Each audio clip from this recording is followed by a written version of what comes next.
And we're back on the Don and Mike Show. Mike Morrison, National Sales Director for WS Display. The Don and Mike Show, always powered by SMT Expo. And Don Savela is with me now in the studios in Las Vegas. As you can see, now this is a little different from us.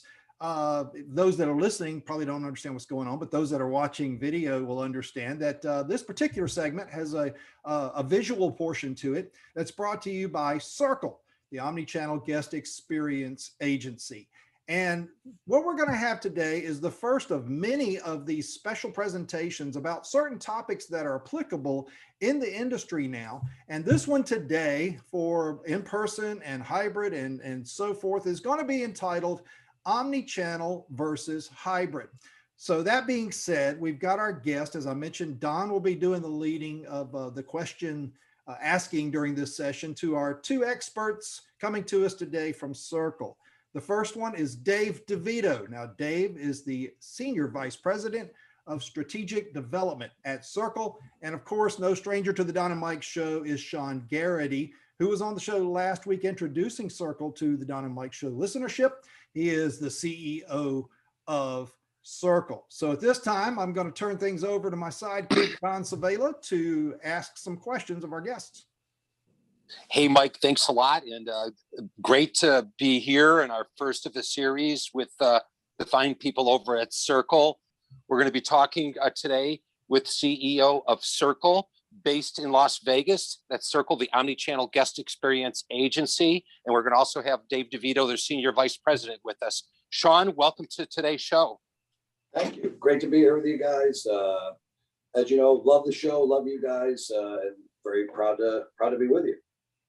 Great. And Shawn, as the industry starts picking back up, I'm pretty excited by this subject matter because, you know, I've been in the industry quite a long time, as you have, and a lot of your senior staff.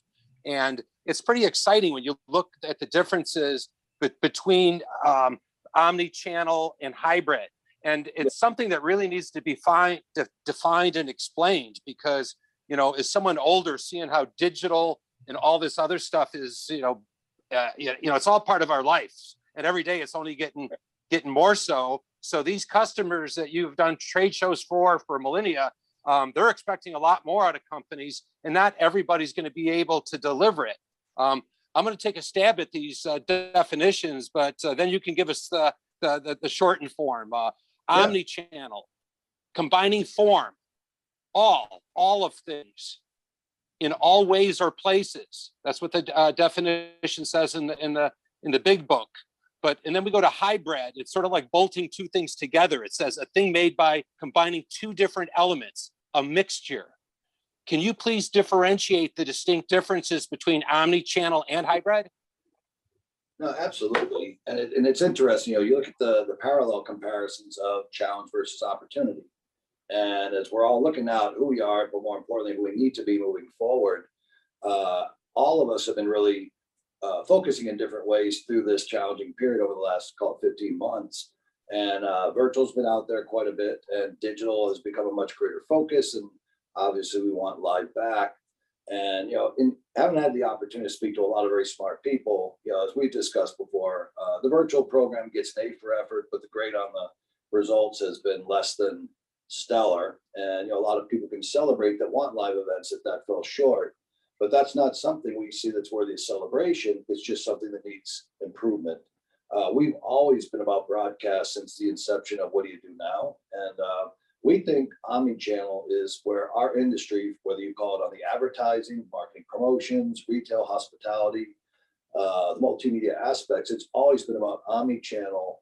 Our end users, our guests, are very educated from their mobile device, their tablet, their desktop, their television, to what they expect now as they're going out to a restaurant, to a festival, to an event, whether it's a B2B or B2C event. And all those things seek and define amazing opportunities for us to expand our revenues, deliver more for our clients. And where we used to work with a trade show manager in this vertical, we're now not just talking to CMOs, we're talking to executive level advertising, PR, the CEO. So it really is our chance to go up the elevator, bring our client contacts with us, and deliver larger revenue based, more integrated, more strategic types of programs. So being a trade show guy from my inception, was excited to bring Dave Devito on from the ad tech side. And obviously, he speaks a little bit about his background. He had the similar challenge over there of hybrid. Okay, so we're advertising, we're marketing. Now we need to do something live, and how are we going to do that? So it's really the melding together of the vision from our world to the advertising, media, content development side of the world. And Dave's been around a lot of corners, spent a lot of time with Will Ferrell at Funny or Die. So, obviously he's seen a lot in his career. We're both Syracuse guys, so note the orange in our back. We're two of the bigger underachievers you'll ever meet from that fine university. But if you don't mind, I'd love to let Dave share a little more of his insights on, I guess, OmniChannel, which he was very instrumental in helping us to really kind of hone and come forward with, versus hybrid, if you'd like.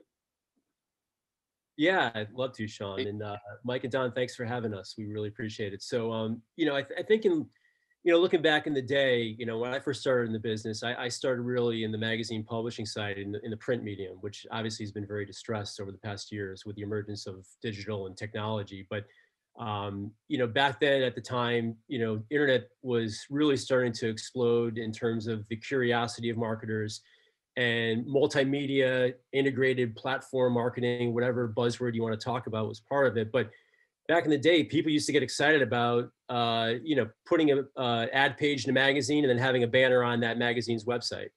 And that was a very impressive and innovative thing. And I think that, to Shawn's point now, that's considered hybrid. And that is not something that really excites a seasoned marketer right now. I think in looking at the difference between hybrid and omnichannel is that, hybrid puts the channel at the center, whether it be that magazine, that television network, what have you, that website, whereas omnichannel really puts the guests as the focus. I mean, with media fragmentation being at an all-time high, and as different platforms are just fighting for that attention of their guests, if you will, you need to really provide that value and get to know them. And that's where data comes into play. And at Circle, really building a robust data platform to really understand the nuances of where our guests are spending their day. And as you're spending the day, you really have to engage them in a unique, personalized manner. That, in my opinion, is probably the biggest differentiation between hybrid and omnichannel. It's not just, bolting things together. It's really that progression and that value add, if you will, to add that utility and keep them engaged throughout the whole process, whether it be a mobile experience, an event experience, a content experience, or what have you. That is a huge thing that I think is really important these days more than ever. Dave, that clears a lot of it up for our listeners and viewers, we could say this time. And what's that drink named after that famous golf player? That's the hybrid. It's lemonade and iced tea. What's that called? Arnold Palmer. Gotta love Arnold Palmer. There we go. Our younger listeners wouldn't know that. And Shawn, I'm not sure if some of these questions are best for Dave or for yourself, but can you guys cite some current campaigns that are operating as omni-channel and those compared to those operating as hybrid? Yeah, I'll let Dave follow up on it as well. But we always joke about it, the Super Bowl. It's an amazing one. As we say, the Super Bowl is not the Super Bowl because the stadium's sold out. The Super Bowl is what it is because of what it is every day of the year leading up to this pinnacle event, with cameras, with a global audience, with digital, custom viewership, brands, guest experience activations, retail, the Grammys. You look at some of the things that now become really holistic across all the touch points with their guests. One of the programs that we're actually getting more and more involved with is the Super Bowl Gospel Celebration. It's been going on for 22 years. Traditionally, it's been aired on Black Entertainment Television. It's one of two sanctioned NFL events now. There used to be 55. There are now two, and they're one of those two.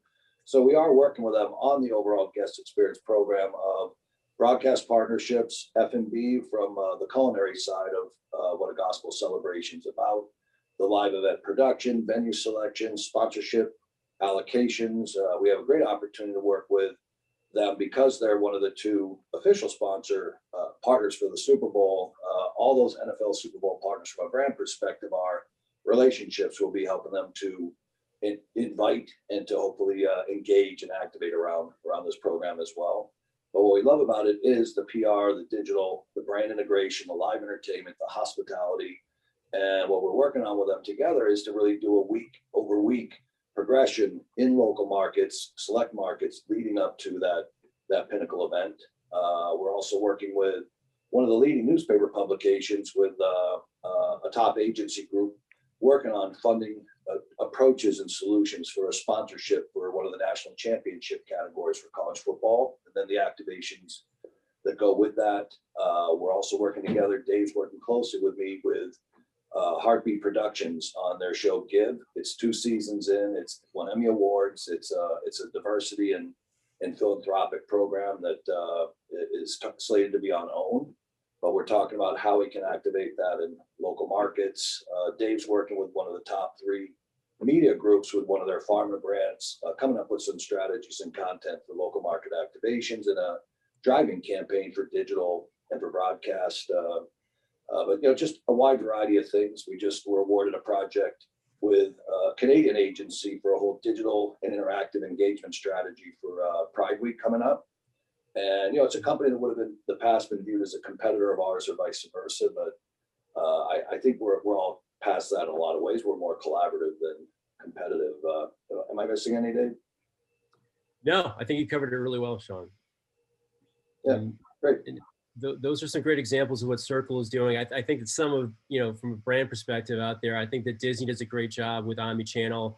They start you at their website, learning about their parks, their lodging, their hospitality, if you will, and that drives you right to their app, their My Disney Experience app. They could really help, the guests plan every aspect of the trip. And then from there, it'll drive them to their Magic Band wristband. So when you're there, it could do anything from unlocking hotel room doors, entering the parks, looking at how long the line is for your fast pass when you're down there, buy food and gifts for your children.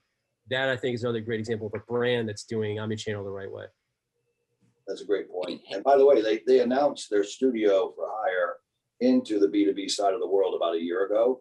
So Disney is someone in our space and vice versa. That's a great point. Wow. Who thought we'd be saying that, Shawn? Yeah. Hey, are there unique skill sets required to implement OmniChannel versus hybrid campaigns from an agency perspective? No, I think that's really a great question. Whether you're hybrid, omni-channel, or any incremental shift a company's going to make, saying you're something is a word, or it's like putting a tattoo on and saying I'm now what that tattoo says I am. You're gonna, once you put that brand on and you're gonna own that, you have to change things about yourself if it's not who you once were. To commit to hybrid or omni-channel or virtual, whatever we're all doing as companies, you can't use your carpenters or your warehousemen to be your digital producers and your activators. It just doesn't work that way. So I know one of the things we've challenged ourselves with aggressively is what types of people are coming back, what do they do, where are they, and who do we want to be and what best suits that. So it has been a hard time for us. And I know it has been for a lot of our friends throughout the industries saying, I like Joe or Jane, love them actually, but Bill or Jill over here has better skill sets and they're in a market we think we have to be in to do that. So I think it is a fundamental shift in how your space operates, who you have on your teams, and really the disciplines and even the language you use to be credible as you speak to your client contacts. Yeah, and adding on to that point, Shawn, I think that one of the really critical things is that people have to be willing to get outside of their comfort zones. They've got to get outside of their silos. And I think that's one of the things that I'm excited about what we're doing at Circle. We've got a really diverse skill set of people here that really know their space, but again, are willing to get outside that comfort zone and thrive. Listen, omnichannel programs are not easy to implement. It takes that risk. It takes that time to really go out there and do it. And I think that's one of the really important, I wouldn't call it a skill set, it's more of a mindset. And I think that's really an important thing that we embrace here. I got a quick question real quick on that thought, because as I listen to you talk about the many people that you need to have for the different channels and different applications, and it's so many different experience levels, like you said, I just, with Shawn's statement was something I thought of right off the bat is you can't get your warehouse guy, your construction worker in there doing your graphic design, right? I mean, that just doesn't work. At the same time, we're coming out of probably one of the worst financial times in our industry, or as an economy, as a nation, and a world even. How do you tackle that from your perspective and others who are trying to do other similar moves, because omnichannel is important, but yet the challenge of capital would have to be something to be considered, profit, ROI, everything else. How do you look at that? And does that just differ from organization to organization? Well, I think it definitely differs on how people plan to come out. Some people are going to come out and say, look, we sat it out. We're in our foxhole. Now it's back. It's going to come back, whatever order it does. And we're going to gradually grow back with it. And I'm not saying that's a wrong decision at all. That could be a very wise decision for us based on, my background leading the industry for almost 15 years, doing broadcast, doing live entertainment and working in digital. We were always there. It was just the waiting of what we focused on with our clients. And they really weren't yearning for these things because they were comfortable. So it was really our comfort, our clients' comfort, more than it was our capabilities that toned that down. We feel now our clients are demanding this. And, we have the tagline, this is not a test. You can't cut your teeth on this. You can't kind of dip in, dip out. And I had all the partners in the room. I said, look, we're probably 6 or 8 months early. It's going to be X amount of dollars to invest. Are we right? Are we wrong? Do we want to be patient, have a sense of urgency about it, but do it? And I actually played the clip for Moneyball. I don't know if you remember the movie where he's losing all the games, and he brought in Jonah Hill to be his quant on the analytics side, and he's about to let his best player go to another team because the manager's not doing what he wanted. And the guy said, "You let him go, you're going to get fired." He said, "Are we right or aren't we?" And he said, "We're right." He was, "Well, then who cares? Let's go." And, it's a decision we've made. It's the opportunity to bring in great people like Dave and others. And by the way, it is the opportunities we grow to bring back those people that drive the forklifts, that put the things up and down, really the most important people in our industry, the heart of our industry. So it's definitely on our mind, but we do think the smart strategic monies now. Unfortunately, for the tactical side, we're still tapering to 6 months, maybe even 12 months before that comes back vigorously. So I think it's just a matter of what companies choose to do. And, I think we also wanted to be ahead of this, where if people we work with, peers of ours, need things like this, it's an opportunity for us to work together. Building off that, Shawn, I mean, we're really putting together an amazing diverse talent pool. We've got a tremendous broadcast partner now. We have the ability to produce, and my background is more in the branded content side, as Shawn mentioned, at Funny or Die with Will Ferrell and team. We've got a first-class production team to do that. We now have a really sophisticated technology partner now who could bring us anything from dynamic AR, VR experiences to really leaning into those more dynamic, engaging those guests of ours along every stage of the journey, learning about them and delivering the kind of experience that they really care about at that moment that matters to them. That's huge for us. Mm-hmm. Hey guys, I don't know, Dave or Shawn, for a timeline for our viewers and listeners, as clients are challenged to deliver more integrated multi-channel solutions by executive management, do you see the road as a smooth one to migrate clients towards omnichannel, or do you see it as a challenging path forward that will take time to migrate? And I know Shawn already touched on that, but give us some kind of timeline, because this is for the bigger players in the world. It's not the 10 by 10s and the 10 by 20s, depending on the event. It's usually the bigger players that need these special skill sets and someone that can juggle a lot more balls in an expertise manner. Well, that's a great question. I think that varies. As I mentioned, you look at companies like Astound, Sparks, George P. Johnson. You got MC Squared. Obviously, very proud of that company. Impact. I think some people are choosing to acquire. Some people are choosing to grow organically. Again, some people are choosing to go back, but be careful and timely. But I can tell you from our standpoint, every day we wouldn't have done it, we'd be 15 months out to being there. And I think that's with brand, mindset, messaging, talent, the trust of those people to really work together, finding those outside joint venture partnerships and defining those business models. I'm sure there are smarter and deeper pocketed people than us, but I'd say it's probably easily minimum 6 months, probably close to a year to say okay, today we start really moving towards a different approach. And look, it's a long road, and we're hoping by shaping the team we have, maybe we cut that into a matter of weeks, because we love working with agencies, we love working with peer companies. So we're hopeful that anyone that wants to do it can have it today, you know. Or if you're going to build it internally, it's a big commitment of time and money. Shawn, you mentioned some of the projects you guys are working on, the work you're going to be doing with the Super Bowl, but what are some of the current OmniChannel programs you'd like to highlight, other things that are in the works right now? Anything you can share with us? You know, I think we touched on quite a few of those things. And what's great about the flow right now, we've got, obviously, I want to recognize that World of Concrete is coming back. You know, we have some nice work in there, some current clients and some new clients we're very excited about. We are meeting with several of our clients, you know, the Adobes of the world, that are assessing their timeline and their schedule. But what we are talking to all of our clients about now is who we are, who that we want them to be, how we can do it together and move ahead. But we've also had some of our peer companies that you know, we have a lot of respect for. We've been sitting with them talking about project opportunities and things to do. But I would say we're very excited about Give, the broadcast property there, what we're going to be able to do around that. This college football program, we're hopefully in some progressive stages of bringing to life from a partnership perspective. Will have us busy for the fall. But no, we're starting to see a very exciting population of opportunities, variety, and look, we love nothing better than those clients to say, I have X amount of dollars to spend, and it's this date, and we're going to give you that money, now go do it. So, but it's very, very diverse, and we're excited about the timeline. It's starting to come in, you know, closer and closer.